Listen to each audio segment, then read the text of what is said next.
Second shot for Ben Hahn here at the 10th. 148 yards to that back hole location. Looking anxiously a little left. Going to come down in that little low area. First par 5 comes quickly for those who begin on the backside here at Sawgrass. A very generous fairway. Pete Dye wants you to make it easy to get in the fairway, so he wants you to take on this green in 2 shots with trouble lurking, water and bunkers and stuff. You want to kick it ideally down the right center if you can. Anything down the left center, you'll be a better chance of being blocked out by some of the trees that you see down the left side of the fairway. The fairways don't always look as generous as they are from the vantage point back on the tee box. It's visually restricting, isn't it? It is. Pete Dye is a master at that, to just distract you with all the stuff you're not supposed to look at. Forget that most of the area out there is short grass.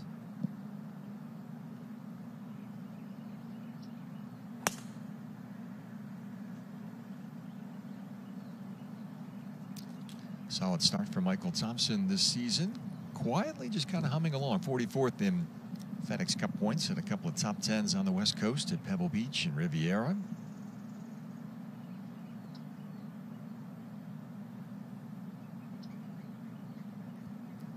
Connor's off an opening bogey over at the 10th. I got to fault the tee shot. Obviously hit it to the right. We'll see, is he going to overcorrect here, or this is obviously much larger fairway than the 10th hole. He's going to take it down the left side, and interesting to see. He's going to have to deal with a little of those trees, maybe hit a draw or a high second shot to either lay up or go for the green in 2.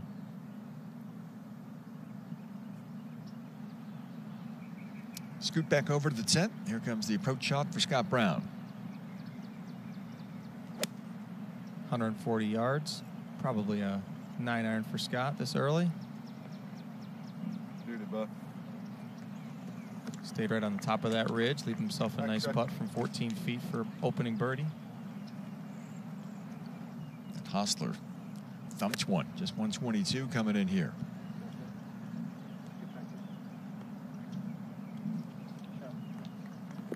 Came in low with that wedge shot. And then when you're that second group, you get to see some of the putt patterns from the dew there. It kind of helps you read the putt. It was always a nice little addition. So we'll keep this free preview of Twitter going along as we do each week here on PGA Tour Live for the first 60 or 90 minutes of the show. So a couple of holes today of Phil and Kuchar and Rory. And after that, keep watching. Subscribe to PGA Tour Live on NBC Sports Gold, Prime Video channels in the United States or outside the U.S. on Golf TV powered by PGA Tour.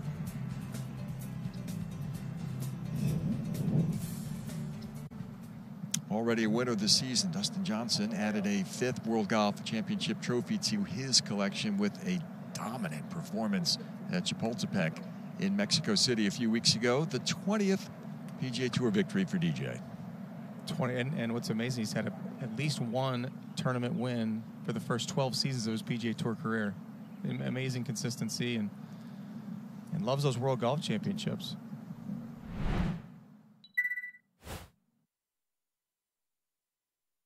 Mute. Now I'm not on mute. What is going on, everybody? Welcome to the FGB Livestream recap show. This is a really fun one for me each week because now we're done with the work. We're gonna take a look at some of this early morning coverage, talk through some ownerships and the differences from the $5, or I guess the $10, I keep saying 5, all the way up to the $1,500, or actually what do they have? The $2,000 Pro Shop. So $10 to $2,100 entries, and we'll see where ownership really varied and see if we can figure out where maybe we could have improved from our process this week. So again, I don't have my fancy keyboard thing, but I'm Red Kachik from fantasygolfbag.com. We do a couple of these shows each week, so this one's by far my favorite. It's a good, easy one to hit. So let's go ahead and hop into some ownership. Oh boy, in the chat,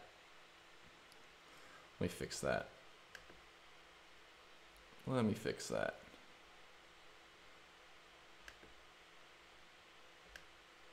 One second. It's a little better. All right, we'll do that.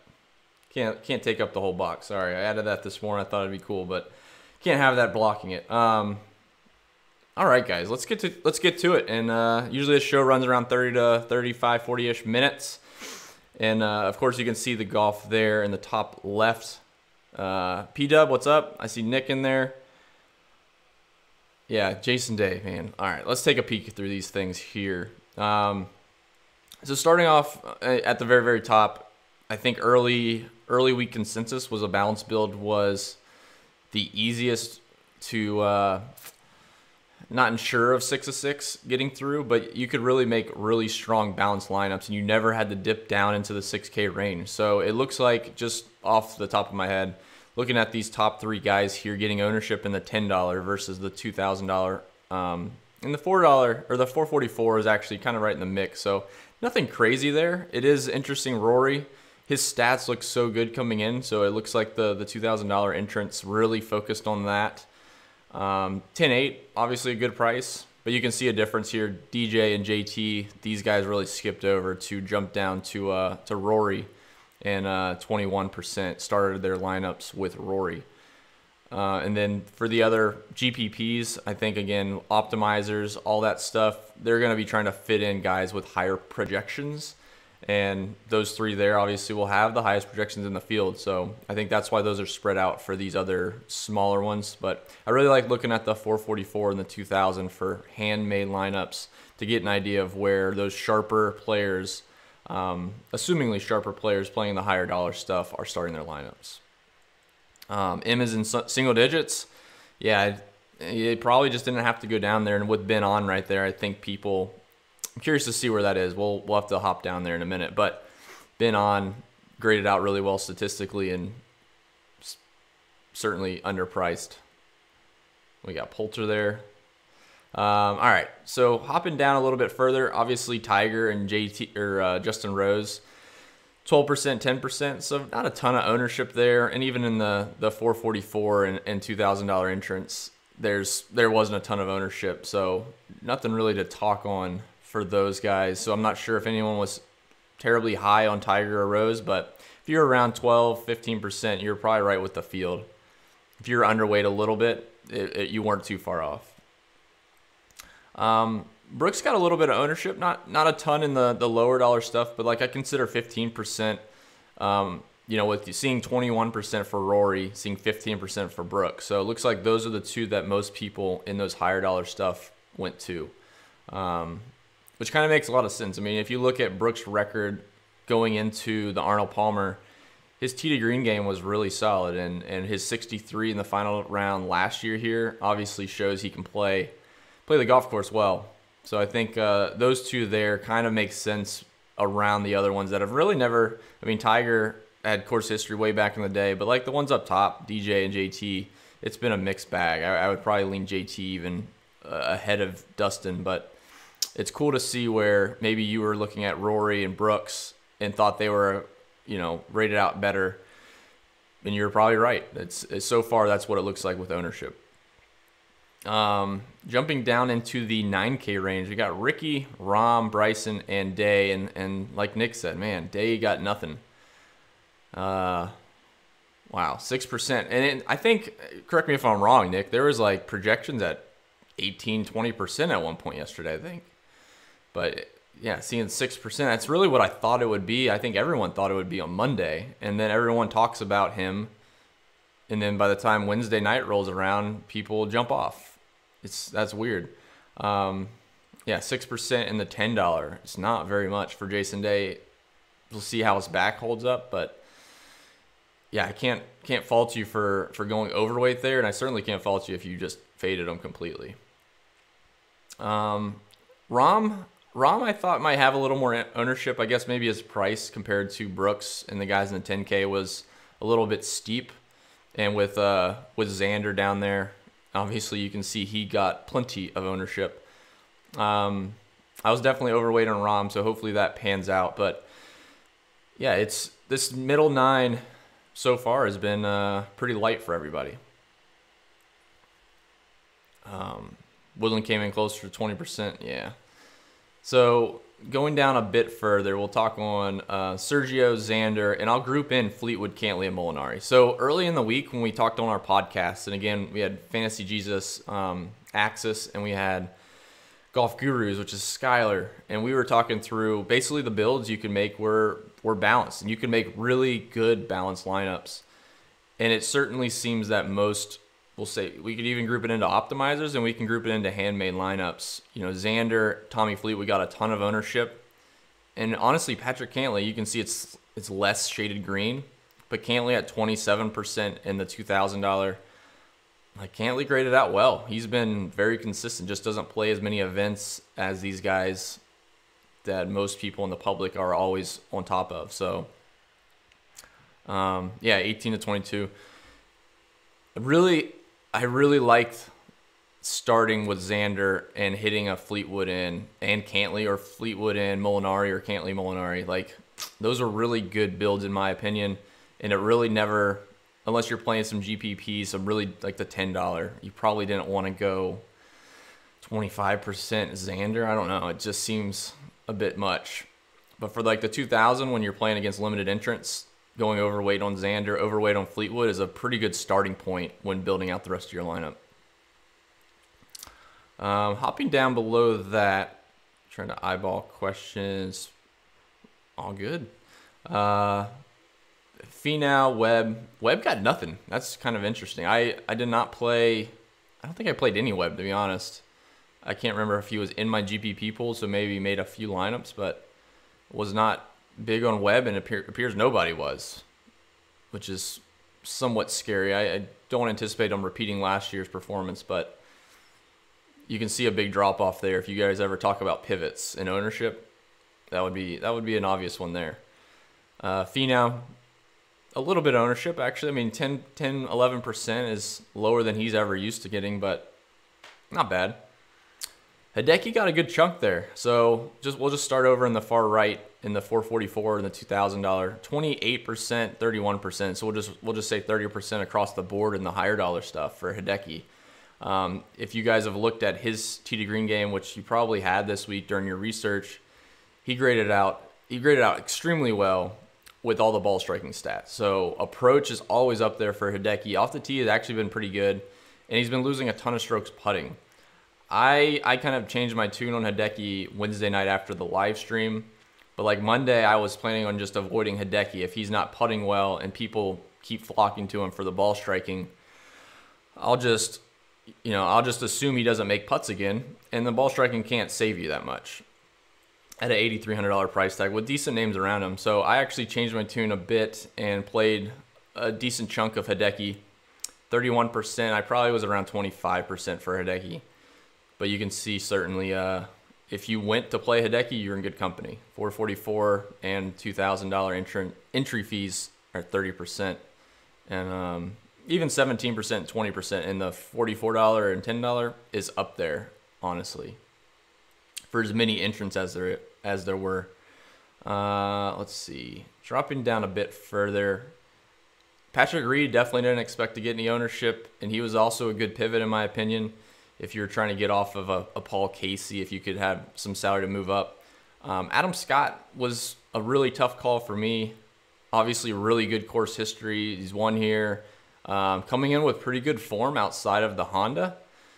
I definitely played some Adam Scott, but it'll be interesting to see how he does here on a course he historically has done well, but with kind of iffy form coming in and low ownership. I mean, if he came in with a decent finish at the Honda, I would have assumed he would be closer to 22 to 26%. Michael Thompson rolling in birdies. All right, go down a little bit further into the still 8K, I guess. Matt Kuchar, Paul Casey. I think a lot of people were torn between these two.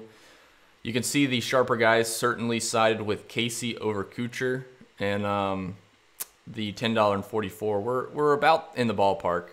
$44 a little bit higher with Casey, but we'll focus on the $2,000 here. 37%. So 40%, almost 40% of lineups in the $2,000 entry fee tournament played Paul Casey over only 20%. So nearly double. Same with the 444. We'll just, for sake, 16%, 32%. So literally double.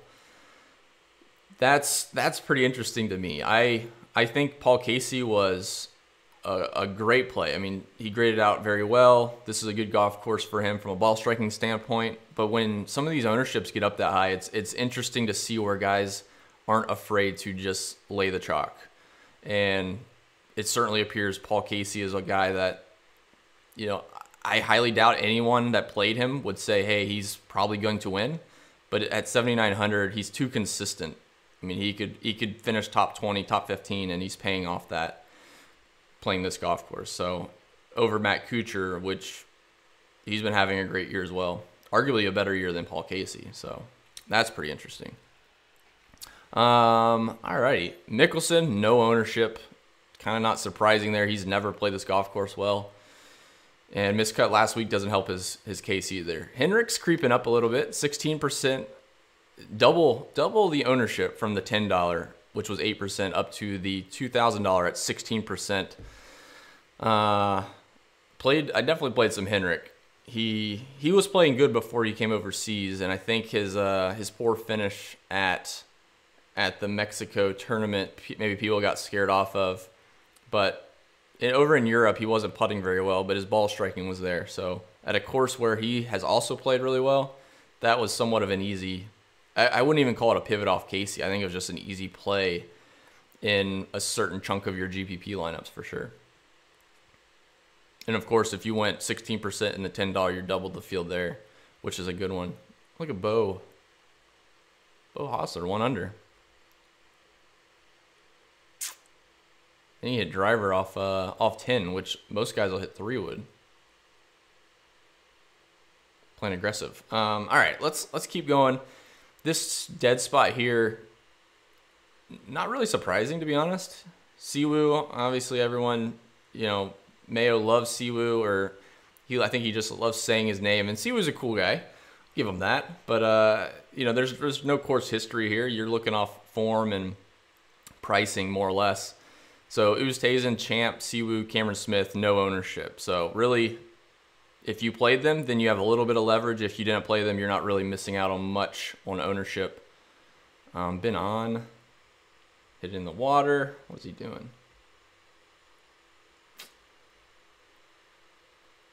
Come on, Benjamin.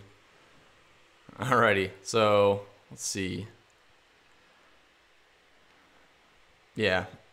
Casey was tough, man. Nick, I was, I think my first build for one of my main lineups, I was going to avoid him. I was like, oh, everyone's going to play him. And then the more I looked at him, because I kept falling around 8K, and I actually did a 1v1 with Kuchar for another lineup, but it was hard to pass up Casey. It was just not one that, it's all risky. It's golf, but man, it's very, very tough to fade a Paul Casey playing well at 7,900 in this type of field. Whew. So Smith, Kim, Furyk, all sub 3. And they could certainly, just get a couple of them to pop. Trey. All right, let's venture down in the mid and low. Poulter, ton of ownership again off last week. I'm curious, Nick, if you had any takes on Poulter as far as chalk, because after last week being 36% in some GPPs, he was one I was scratching my head about. Same with Cabrera. I'm disappointed now that Woodland jumped up, but Cabrera, kind of that same ballpark, 24, 20%, 20%, 28%. Neither one I felt was like, it's not the same as Casey, I don't think. Both have been playing well. I would probably lean Poulter slightly, but Roth has been playing great. He's played well at this golf course. So those are two really tough decisions for me. And I have a decent mix of both, but those are ones that I fought in my head for a good amount of time last night. See you, man. See you, Nick. So yeah, and Ian Poulter, 20%. So if you were around there, you're just even with the field. If you faded him, you have some leverage against him. And you know, I don't know if you could go 50% or more, and you would be leveraging for him to play well. But we got Ian Poulter there. Leishman got some ownership, which is interesting, in the $10.44. So I don't know if maybe some optimizers were spitting him out. I find that kind of odd with Poulter there. I figured optimizers would be picking Poulter over him from a projection standpoint, but you can certainly see that the sharper guys in the higher dollar stuff, 10% to 20%, the Poulter was the better move in that range. I didn't see much with Leishman. Be interesting to see how he plays, but neither did any of the other guys in the more expensive stuff. Woodland, I don't even know how to even approach Woodland at this point in time. It was someone I wasn't going to play on Monday. I talked to several people I respect in the industry, and they all had felt similar sentiments of avoiding him and then looking deeper into how his lead-in form was and playing him. So I ended up playing him. We'll see how that pans out. I'm not a big fan of those decisions for me. If it's based on guys I trust and I respect their opinion, but I hate going against my initial feelings. But I went ahead and did it. There wasn't a lot to choose in there anyways, apart from Cabrera Bio, and Poulter just above him. Let's see here. We got Rafa 2028. I think that was to be expected. If anything, a little bit low. And it could just be from lineup construction with Poulter $200 away from him. If it was, you know, only $100, it might be a little bit different. There we go, Sungjae. See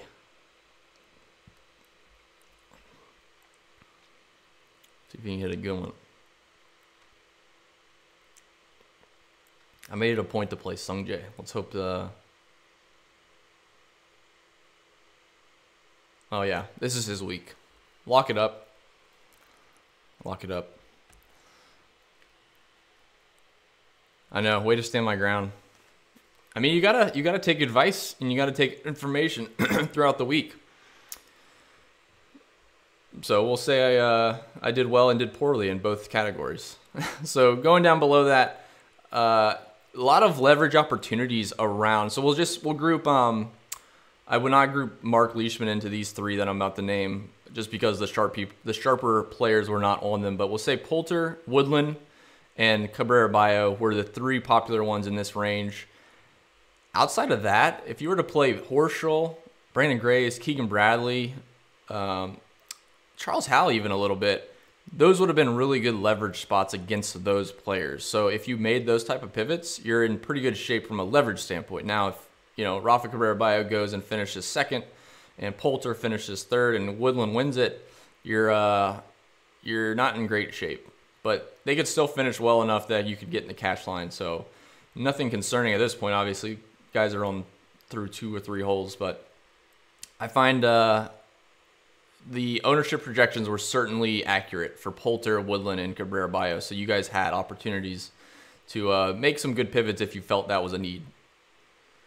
Below that, not much. I'm surprised Hatton didn't get much more. I wouldn't say I loved him, but I thought he would certainly get more ownership than 2% in the $10 and 1.5% in the $2,000 entry fee tournament. So we'll see how that goes.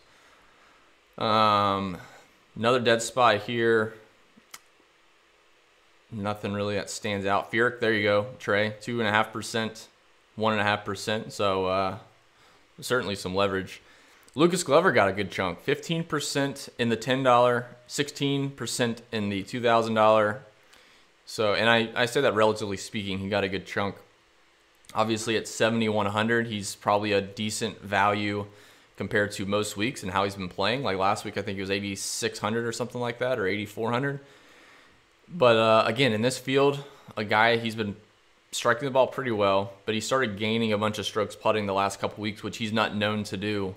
He was a fade for me, for sure. So we'll see how that pans out as well.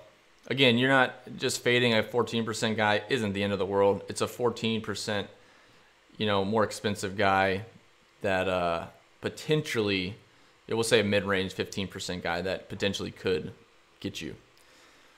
Going down below that, and if you guys see a name to talk on, let me know. But these really don't have anything. Like I said, I think most guys could stay up above 7K and build good lineups.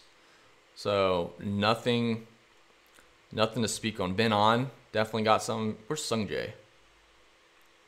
Yeah, 6 and 12, not bad. No one played the Gooch. Nope. Gooch was a pretty thin play, especially after last week. The yeah, 0.39, 0.5, nobody played him. Wow. And then and Pat Perez got played, and he's not even in the tournament. Great, good job there. So going down back to Sung Jae, 6%, 12%, and Benon, 16 and 8. So relatively close. I really like both of them. I made it a point in my GPPs to put one of them in each lineup. So I'm heavily overweight on these two right here. From a value standpoint, obviously they're a good value. But in this field, you're not just looking for value, you're looking for upside. I felt like at 68 and 67, 68, 68, these guys would not get any ownership they normally would at a normal event. So like 6%, it's easy to go overweight there. And if you're 30%, 33% on either one of those, it's really good leverage. And I just felt like with lineup construction, no one would be landing on them repeatedly like you saw Poulter and Rafa Carrera Bio's ownership. So really, really like that. Let me see. Fleetwood just teed off. Yeah, love it. All right, so going down a bit, Kokrak, a little bit of love. I could get behind Kokrak over like a Lucas Glover just from the ball striking standpoint. If you guys felt he could maintain that another week or two. I didn't go there personally, but I couldn't fault you if you. I mean, the stats certainly showed up, but you got to know in golf the regression comes. Guys tend to, throughout a career, stay near their baseline. So when they have these spikes like Kokrak seeing, generally speaking, it's not a longer term improvement. It's more of a spike, and he's going to come back to a normal baseline at some point. It's just a matter of staying ahead of that curve. All right, Sung Jae. Oh, dude. Hope it caught the bunker.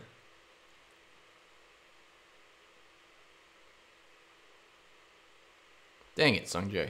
Alrighty. Matt Wallace got a little bit. None in the $2,000. Can't blame anyone there. There's really not a lot. There's really no need to come down here. We'll put that out there first.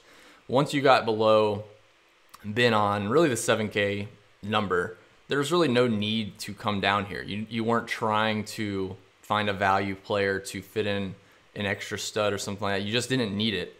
So you'll see a huge dead spot throughout, especially in the higher dollar stuff. That being said, Matt Wallace, I really like the play. So he was another one that I forced into some lineups. And just to get the leverage that if he was a little more expensive in a normal event, he would have more ownership.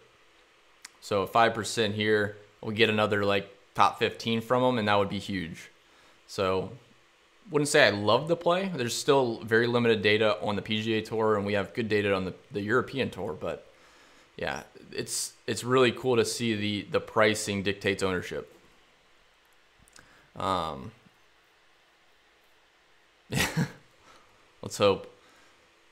At least if day withdrawals, it's not going to be 30% or 22, 23% ownership like last week. So below that, guys, I don't think there was anything. I'll look down at the 6K number and see if anyone just got a min price guy. Kirk I peeked at a little bit off of last week, but I didn't see enough longevity in his ball striking from last week besides that 64 I think he shot. 64 or 66 on Saturday. So Kirk was fine. Going down below that, nothing, just dead. It's Jonathan Vegas got a little bit, not much, and Sung Kang got a little bit, and that's it. Yeah, just no need. It's unfortunate, but with such a strong field, everybody's ownership you can see just sticks in this 8K range. So we never got any word on JT's dead arm. I was talking to someone yesterday about that, and I'm still very cautious. Look at Ben on. We'll take it 132. I'm still pretty cautious on JT's arm. It'll be interesting to see how he plays this week, but he's one that if he's playing poorly, I could see him withdrawing if his wrist and his arm are still a little bit suspect, because he's still trying to get ready for these bigger events. Like, you're going to have the Masters and the US Open coming up really quick. So we no word on JT. And again, PGA Tour guys talking about injury is not going to be a very heavily disclosed issue for these guys. They wouldn't tell you the truth anyways. I mean, you would have to have a medical tent, and these guys would have to go in there, and even that, they're not going to do a thorough check just because it's individual. It's not a team sport where they're really worried about a guy's health. It's up to the player to say, yeah, I'm fine or I'm not fine. So it's a really thin line between like getting good information and guys, you know, he was really hurt, but he didn't want to disclose it, or he didn't really think it was a big deal. It's tough. The play would be even slower. Guys would just show up to the tent. And all these guys are starting to put tape on. Like, now what are they going to do? They'll be taping everything.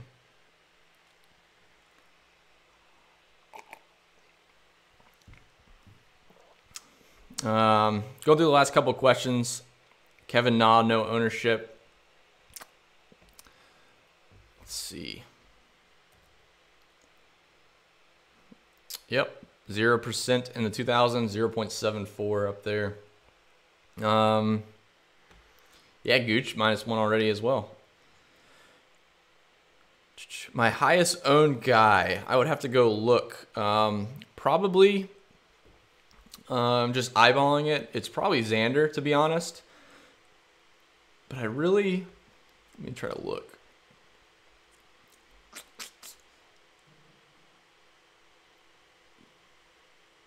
Yeah, honestly, I think in my GPPs, I minimal exposure to Stinson to try to go overweight on Stinson.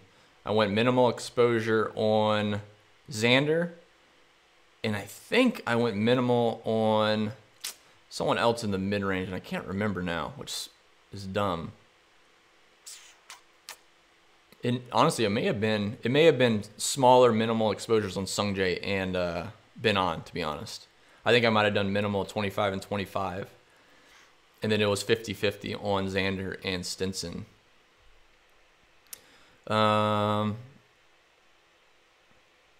certainly starting to embrace the betting side. That's why they're selling all these stats. They haven't got around to certain agreements on how player conduct should be held. Yeah. The states are weird too. Like, how can, like right now, Florida, you can't play Yahoo contests, but everywhere else you can, but I can play DraftKings FanDuel here. It's so dumb. What was Spieth's ownership? I kind of skipped over him. 4 and 1.5. I mean, it's just too many good names around there. There's really no need. If you played him, though, you have good leverage around him. And it's not just him playing well. If you leveraged off of these guys around him that were popular and they missed the cut, then you basically got a double whammy. You have a little bit of upside off of him, but you have the downside for others playing these chalkier names, which were good names. They weren't bad chalk at all. I was just surprised Molinari was a little lower than Cantley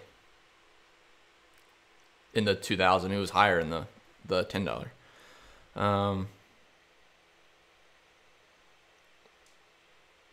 Yeah, for sure.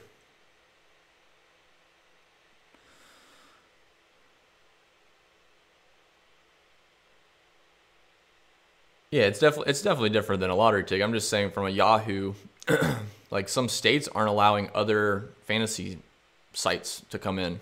Like why FanDuel is here, DraftKings is here, but then Yahoo wants to be here, they're not here. It doesn't make sense. And then same with Texas. I think FanDuel wasn't allowed in Texas, or vice versa. DraftKings wasn't allowed in Texas for a long time.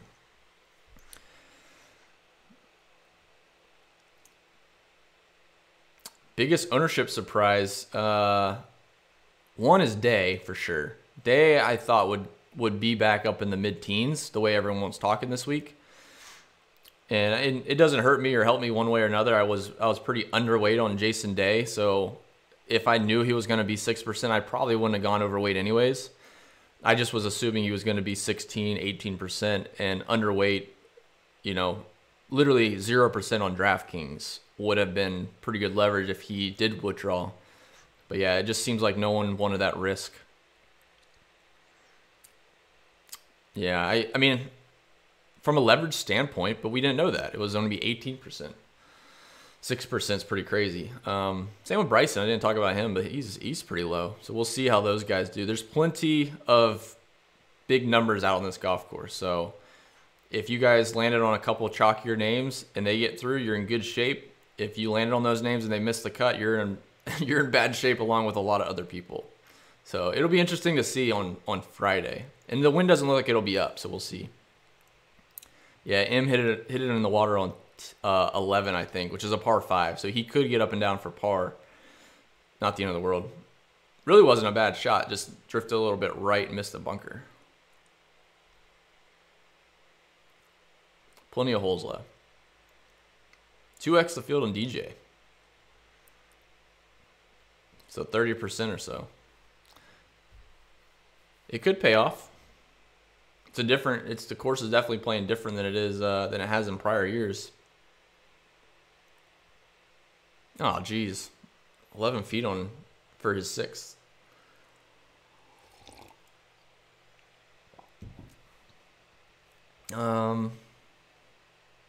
Well, hopefully M can turn around. Ben On's playing good, so splitting those two ownership, I can at least get half of it through. And there's Mr. JT with the tape. All 4 of his appearances here. Best finish for JT coming in 2016. Finished 3rd that year on the strength of a 65 on Sunday. And JT swings at us so harsh. It is a Christmas mug. My mom got it for me. I like it.